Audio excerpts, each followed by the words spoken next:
David Cameron says policies must pass family test. All government policies will have to pass a family test, David Cameron has announced. He argued that parents and children were too often overlooked and could be left worse off by reforms. What a patronising wanker David Cameron is. My God, when I heard this, my hate for Cameron went through the roof.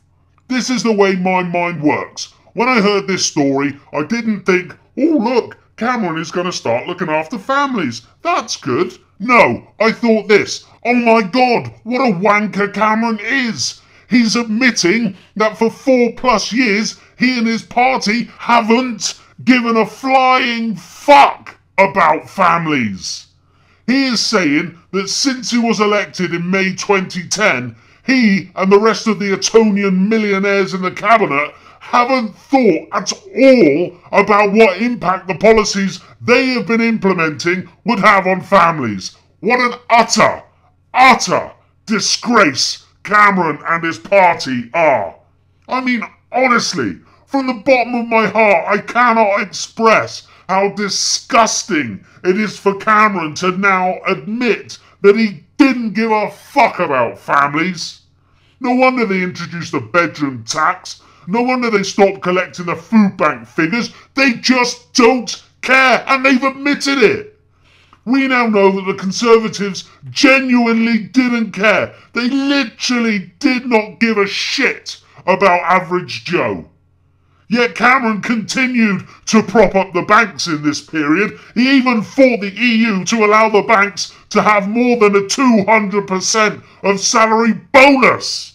And even more disgustingly, they allowed the likes of Starbucks, Google, Vodafone, Amazon, and God only knows how many other big businesses to pay a fraction of what they should pay in tax, or no fucking tax at all. The Conservatives utterly disgust me.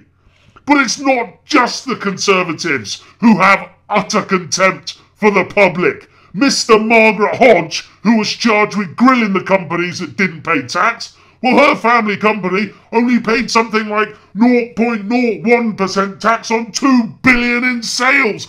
Unfucking believable. But where was Nick Clegg whilst the Conservatives were not considering the family in any of their policy decisions? His lust for power was such that he lost any ounce of morals he had. The whole political class are fucking scum. Subhuman scum, as Alan Partridge would say. Cameron thinks so little of the general public that he thinks he can actually get away with saying that policies must now pass a family test. It's to win votes. And the sad thing is that because the general public are so ill-informed, are so fucking dumb, and have such a couldn't give a shit attitude about politics, that it might just fucking work for him. If people can't see through this, then how on earth are they going to see through the West trying to start World War III between Ukraine and Russia? My God, it's depressing, isn't it? What is it going to take to wake these fucking dumb fucks up?